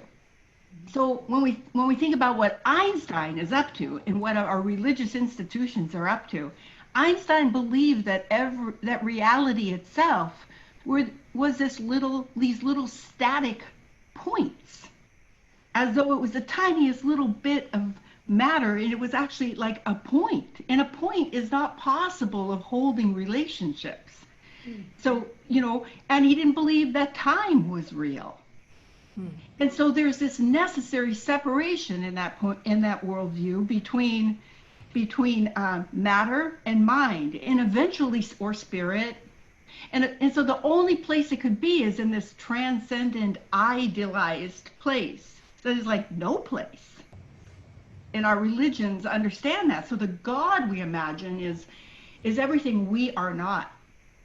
And so when the universe is understood as being in time development, then it necessarily puts the relationships and the integratedness and the deep interrelatedness right into our present experience. And so that's how I understand this connection that you're talking about when we're going into these trance states, is that it's actually a historical laying down of the relationships that are holding steady, that are deeply embedded within us. And there is no duality in that. So there's no other place where the mind is at.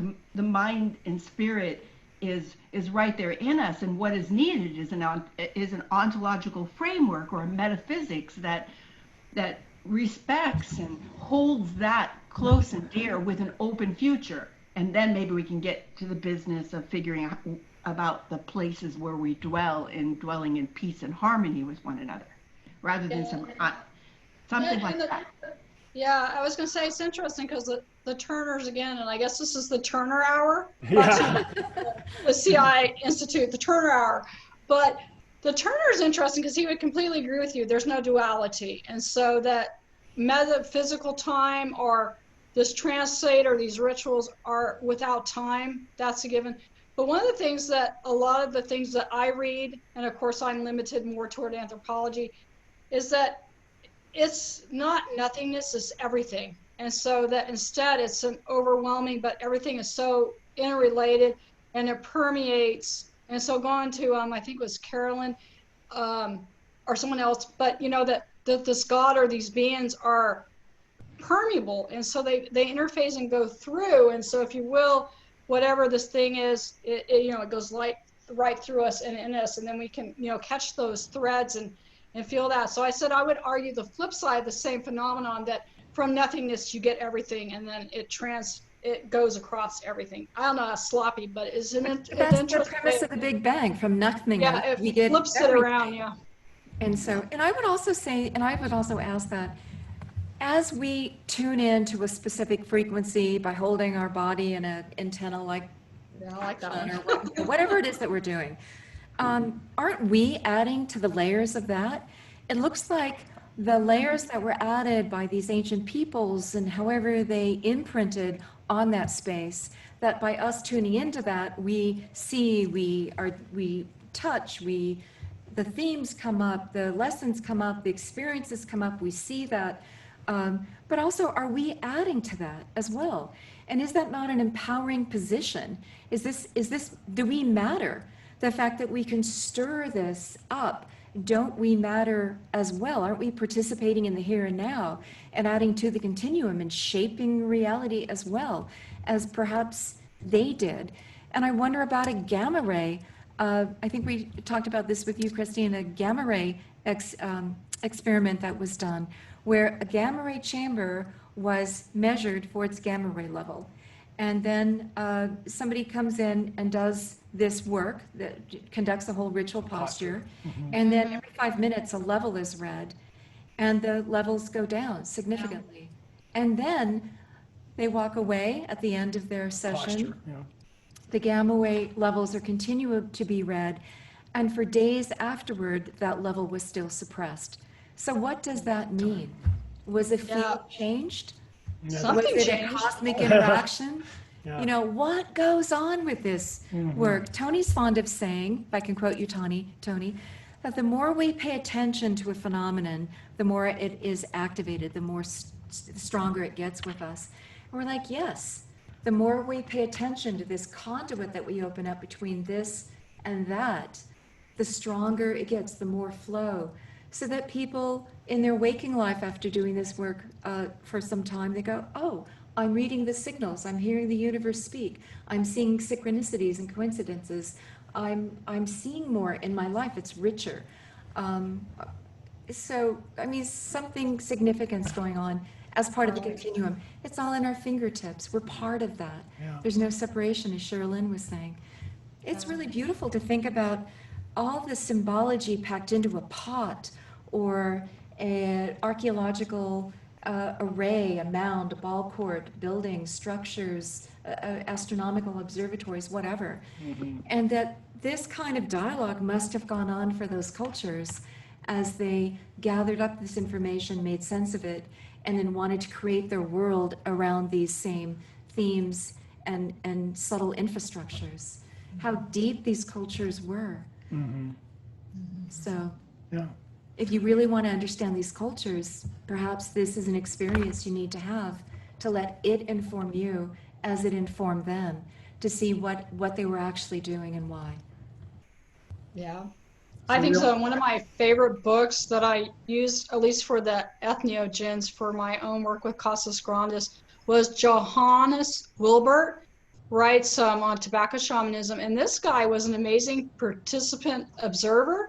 So he's smoking the hallucinogenic tobacco, and it actually knocks out color receptors, and it will go put you in a catatonic state. And so modern pharmaceutical people call it a phase 2 drug, meaning it's like a light switch. You smoke, and then it's like a light switch. It goes off and you're dead. And then your tobacco shamans come over and blow smoke in you, and it flips the switch back on, so your metabolic world comes back on, so you're back on. So people have actually literally died, their metabolic, everything's died, so their color receptors are knocked out. But he goes and experiences this work, and this fundamentally changes his whole worldview. And it was not enough to understand the neurology and understand what's going on with the color receptors in the eye.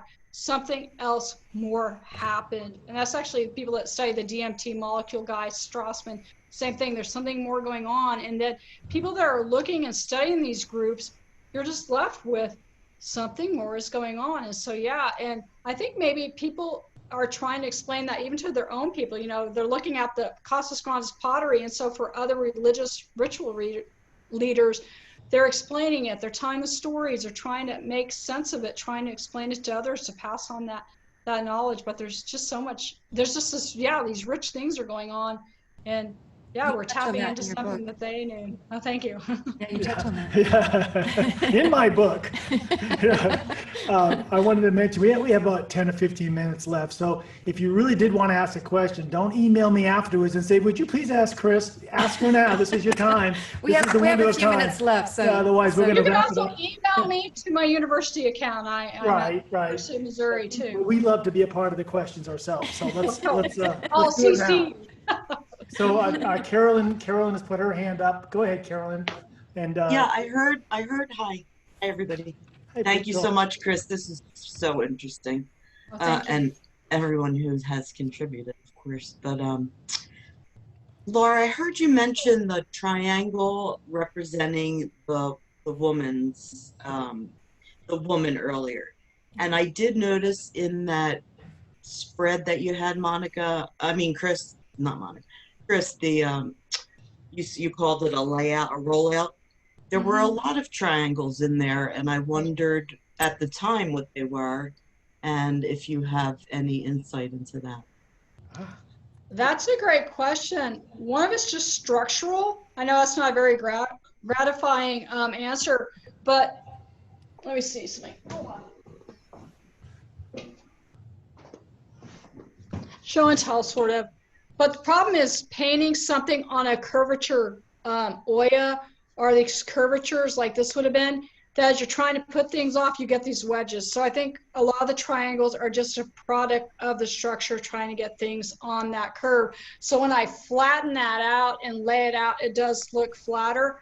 Now, they love triangles. I don't know what it is with the Costas Grandes world, but they do love their triangles, and they paint them a lot. And so it's probably part of that. But more important to those folks, at least mathematically speaking, is they like pairs, and they like pairs of things, and they like fours, and they like that duality for things in the real world. So when they do a real person, there's lots of, hold on, duality.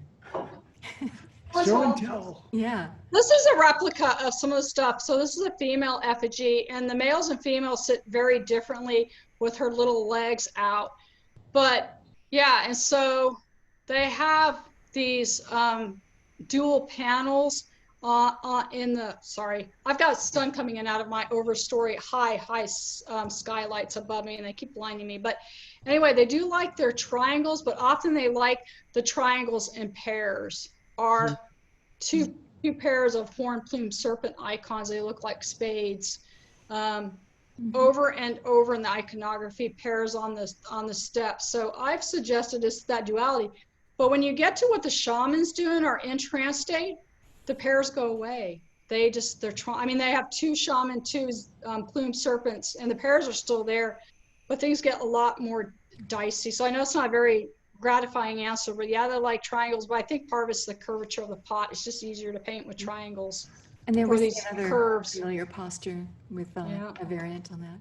I I want to also say that encourage- for triangles, I'm not saying all triangles, I'm saying upside down triangles that represent the nether regions of a woman. Okay. And so in the caves of France, they were so fond of taking one iconic stroke, the head of a mammoth. All I had to do was do that, and you see that rounded head and the back slope of a mammoth, and you know that was a mammoth. Or the just simple strokes. So you see a lot of, they're so good at their abstract, looks so modern, but there's just a few strokes, and it would represent a woman's, thighs and nether region, and you'd know that was a female. And it was that pubic, that pubic triangle. And so Maria Gamboudas just shows that all over art from old Europe, very early art. So that's the triangle I was talking about. And of course, a circle also represents, a woman and kind of the hierarchy of the woman, and a triangle, the more male, with somebody sitting at the top and everybody below them. I mean, so you can make symbols mean various different things. So I just want to identify, Carolyn, the triangle of which I was speaking specifically. I did notice on that there were several triangles and it looked like little symbols inside of them. Yeah. And there were so many male pound signs in that rollout that I wondered if they were including the females. Yeah, the female, I think, are spiritually the bird. So a lot of the females in this iconography have that same bird right between their chest, right between their breasts. And that's really where they like to put these birds. And I think that in spirit, the women, I think, are helping the shaman during his trance state to make sure he comes back safe and sound, because he may very much be doing a life and death ritual. I think these guys probably did rituals a lot longer than 15 minutes. Oh, yeah. But yeah. And so, but I think the birds are there, the women are there, and they're the birds, and then the male's there. But it's interesting because the Casas Grandes guy in real form, when he's kneeling, he's definitely a male. But by the time he gets to trance state, he's human and bird, which means he's the male that was male in the real world, but now he's taken on the female role of the female bird as a macaw man. So he's basically male, female, bird, human, and he is liminal in and of himself. So he becomes the embodiment of male and female traits in one. Mm-hmm. And you're right, taking these shamanic journeys was dangerous. One thing I appreciate about the formula Goodman gave us was it's safe and it's brief for us busy moderns. Right. You can get there and go. And if you're having a tremendously successful trance at peak experience, it can seem like 3 days. It can seem timeless. 15 minutes, you're way beyond. And if it's excruciating, then you're glad when it's over. Yes, exactly. I'm done. It's shamanism. It's spirit journeying, safe and light. Yeah, but So, powerful. mentioning earlier, I mentioned the term "takes a village." Laura and I get a lot of pats on the back, but we have a full board of directors that support us. Jackie is in the room as well. Jackie, I know you have a lot of background with archaeological sites and research and things. She lives in Mound Country. Jackie, So come why don't you and jump say on the hello. mic and say something too, because it's not fair that Laura and I get all the accolades. We all hold the Institute up together. Yeah. Thank you. Yeah. Actually, I was just getting ready to get off. There's an issue that we have, but Oh, okay. but that's okay. I don't know if I just typed it in. This has been fascinating. This has just been fascinating. I'm kind of speechless right now, to tell you the truth. I enjoy listening to these speakers, everybody who's been speaking up, and the energy from everybody else. I am so glad you're doing this. Yeah. And right now, as I said, there's an issue, so I need to. We'll let you go.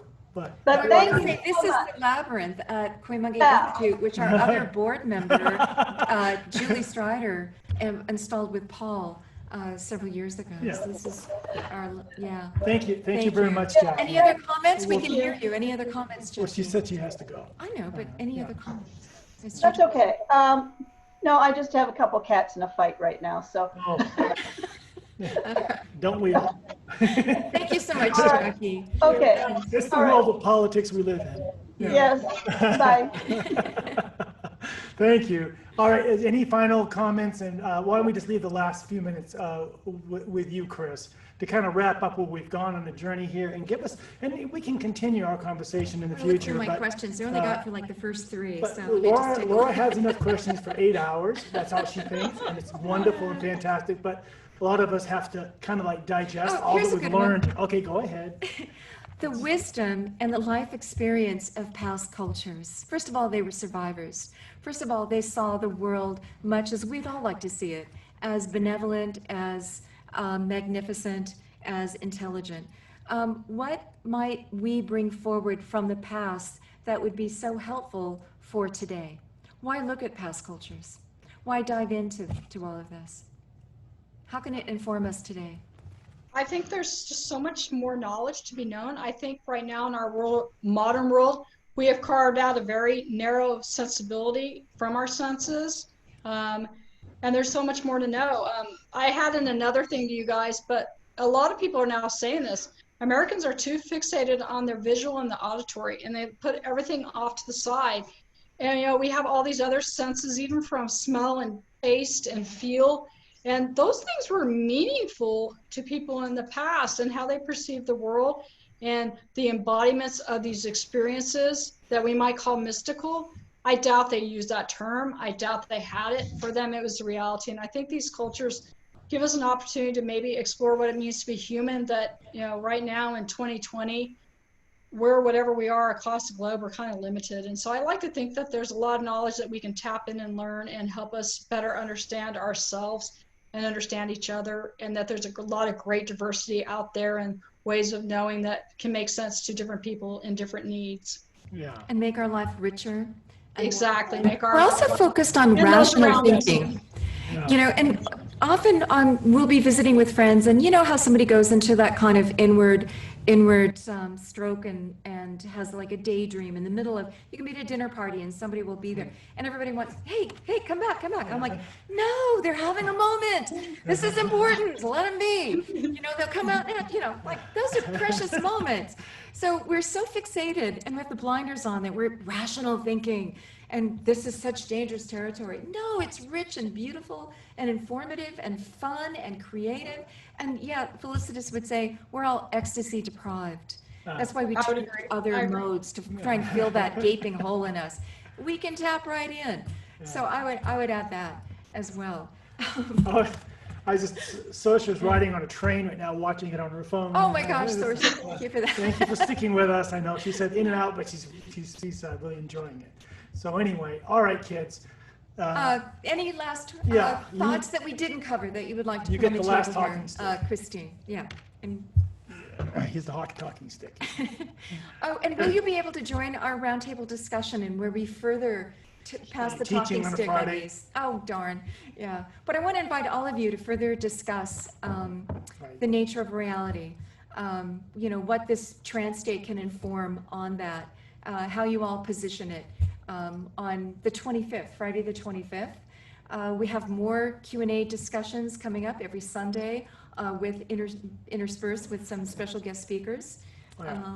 Including Tony's coming on the 20th to talk about the Gnomon and talking about the alignments. The equinox. I'm sorry, the equinox, correct.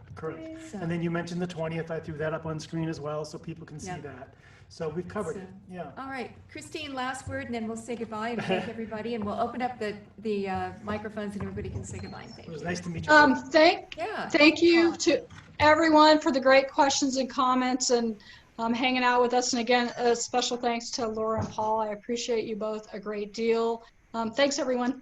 Yeah. Thank you, Christine. I'm going to turn on everybody's mics, and you can all say goodbye at the same time. Let me see. Ask everybody to unmute. And we'll save that chat. That chat will be available. Thank you. Thank you. Thank you. Brian, Monica, Alan. Have a great day. Margaret, oh, look at the names flying by. Naomi, Fanny, Karen, Laura Lee, you're here. Thank you. Bye-bye. You're welcome. Thank you. Yeah. Thanks for all the input and the contributions and the great questions. And thank you, Christine, for your time today and all the work and your interest in this. And it's just such a wonderful exploration, isn't it? To just ask, why are we here? What are we doing here? What's it all about? Where have we been? We're all sharing it together. That's what's equally important. I probably share that is that every one of us can understand. I think because we're doing this together on Zoom, we can all kind of understand this together, which is really fun. Exciting. Yeah. Exciting, yes. Yeah. And on a continuing weekly basis, I think that's that's very important. Good. It's been a Email joy. us. Stay in touch. We'll see you on Wednesdays. Thank you, Jackie, and all the board members as well. Yeah. So, and peace out. Bye-bye.